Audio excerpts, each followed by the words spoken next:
Vous êtes-vous déjà demandé pourquoi le grand projet Palm Islands de Dubaï a échoué? Avez-vous déjà entendu parler des Palm Islands de Dubaï? Ces ambitieuses îles artificielles étaient destinées à attirer les touristes et à stimuler l'économie de la ville. Mais elles se sont soldées par un échec cuisant. Quelle est donc la véritable raison de l'échec des Palm Islands de Dubaï? Les Palm Islands de Dubaï devaient être les îles les plus opulentes et les plus majestueuses du monde. Mais à la grande surprise de tous, ces îles n'ont pas répondu aux attentes. Cherchons à comprendre pourquoi les Palm Islands de Dubaï n'ont pas pu devenir l'utopie qu'elles étaient censées être. Pourquoi Dubaï a-t-elle choisi de construire en bord de mer alors qu'elle dispose de tant de terrain? Qu'est-ce qui l'a poussé à entreprendre des méga-projets aussi ambitieux alors qu'une approche plus économique aurait pu être adoptée? Dubaï est une ville qui aspire à dominer le monde. Pour ce faire, elle doit faire preuve de créativité et développer des idées non seulement spectaculaires, mais aussi nouvelles et inhabituelles. Si Dubaï a entrepris des projets d'une telle ampleur, c'est en partie pour se doter d'une ligne d'horizon attrayante qui attirera les visiteurs et les investisseurs. Les grands projets peuvent être construits sur les fonds marins, ce qui leur confère une possibilité spéciale qui n'existe pas sur la terre ferme. Les océans qui entourent Dubaï offrent une vaste zone ouverte qui peut être peuplée de constructions magnifiques et reconnaissables. La construction en mer donne à Dubaï la possibilité d'utiliser des méthodes d'ingénierie de pointe pour réaliser des projets qui ne sont pas réalisables sur Terre. Grâce à ces techniques, Dubaï a pu construire des structures plus grandes, plus magnifiques et plus ambitieuses que celles qui peuvent être construites sur Terre.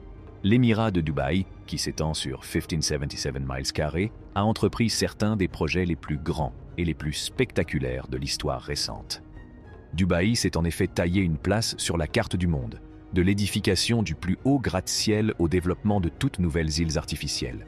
C'est pour diversifier l'économie et réduire sa dépendance à l'égard des revenus pétroliers que les dirigeants de Dubaï ont choisi de lancer des projets d'une telle ampleur. L'essor des technologies, des énergies renouvelables et des technologies de rupture est devenu une évidence. Dubaï a décidé d'étendre son littoral en récupérant des terres sur la mer et en construisant des îles artificielles distinctives afin de rendre la ville attrayante pour les touristes haut de gamme. Il a ainsi été possible de construire des kilomètres de plage, ce qui n'était pas possible sur le littoral de 45 miles de long. Comment les dirigeants de Dubaï ont-ils concrétisé leur projet de récupérer des terres sur la mer? Le Palm Jumeirah, un archipel artificiel composé d'un tronc, de 16 frondes et d'un croissant, a été le premier projet à être achevé en 2001. Il a été construit en récupérant des terres sur la mer à l'aide d'une technique connue sous le nom d'arc-en-ciel, qui consiste à saupoudrer du sable sur le fond de l'océan pour former une arche qui est ensuite renforcée par des rochers et du béton. D'énormes dalles de calcaire ont été... Il est prévu de construire des centres résidentiels, récréatifs et de divertissement sur chacune de ces îles. Près de 250 km de nouvelles plages ont déjà été ajoutées à la ville. Le palmier Jumeirah, qui s'étend sur 5 miles de long et se prolonge dans le golfe Persique, se présente comme la 8e merveille du monde. On y trouve une grande variété de maisons opulentes, de manoirs, de châteaux, de centres de villégiature, de terrains de golf, d'espaces de divertissement, etc. La mise en valeur des terres a été achevée sur les 2 autres îles, mais aucun développement supplémentaire n'est prévu dans un avenir prévisible, notamment pour Palm Jebel Ali, en raison de la crise financière de 2008 et d'autres facteurs. Les plans de Deer Island, qui devaient à l'origine être environ 8 fois plus grandes que Palm Jumeirah, ont par la suite été considérablement revus à la baisse afin de tenir compte des changements locaux et mondiaux dans les domaines de l'économie, de la finance et de la géopolitique. Vous êtes-vous déjà demandé quelle incroyable prouesse technique avait été nécessaire pour construire les Palm Islands au large de Dubaï? Comment ces îles artificielles ont-elles été construites au milieu du golfe Persique?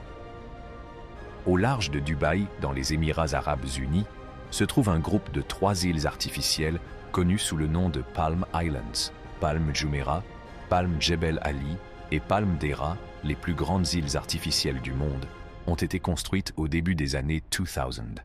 Une chaussée relie les îles au continent et elles abritent certains des hôtels, centres de villégiature et villas les plus opulents du monde. La construction des îles palmiers a nécessité d'importants travaux d'ingénierie et a pris plusieurs années. Le sable du golfe d'Arabie a d'abord été excavé et pompé sur le fond de l'océan pour créer un brise-lames. Des millions de tonnes de roches et de sable ont ensuite été placées par-dessus pour créer les fondations des îles. La forme requise des îles a ensuite été créée en compactant et en façonnant le sable. Les frondes de palmiers qui donnent aux îles leur aspect distinctif ont été réalisées à l'aide d'une technique appelée arc-en-ciel, après la construction de la base des îles.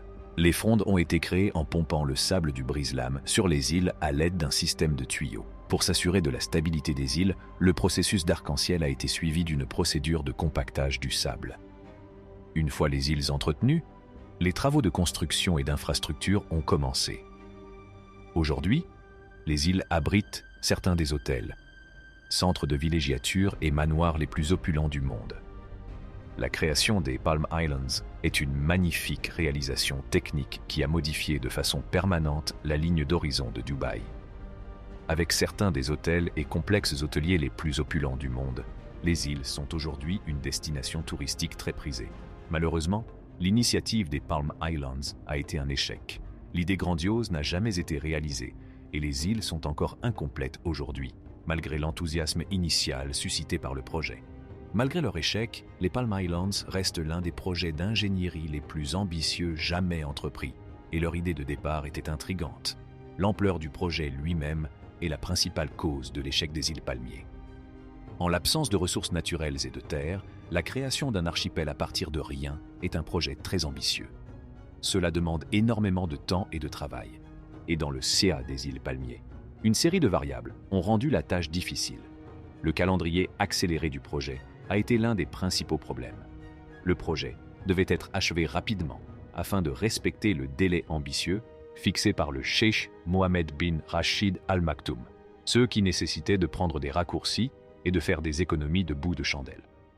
En conséquence, le projet n'a pas été aussi bien pensé et réalisé qu'il aurait dû l'être. Les dommages causés à l'écosystème par le projet constituent le deuxième facteur de l'échec des Palm Islands. Il a fallu draguer le sable du fond de l'océan pour construire les îles, et l'impact environnemental de ce dragage se fait encore sentir aujourd'hui. Des récifs coralliens et d'autres habitats fragiles sont morts à la suite de la construction des îles, ce qui a gravement perturbé la vie marine locale. Le projet Palm Islands est considéré comme un échec en raison des dommages environnementaux qu'il a causés et du coût énorme de l'entreprise. Le projet Palm Islands a peut-être échoué, mais il restera toujours un élément intéressant de l'histoire de la ville. Bien que ces îles de Dubaï comptent parmi les réalisations techniques les plus étonnantes de notre époque, il s'avère que même ces îles exquises n'ont pas pu empêcher leur échec final. Malgré sa magnificence, cet ambitieux projet était voué à l'échec en raison d'une mauvaise planification et d'un manque de gestion des ressources. Les Palm Islands de Dubaï nous rappellent ce qui se passe lorsque l'ambition dépasse la réalité, tandis que l'ensemble du projet est une leçon sur le pouvoir des grandes aspirations. Merci d'avoir regardé ce film. N'oubliez pas d'aimer, de partager et de vous abonner à notre chaîne.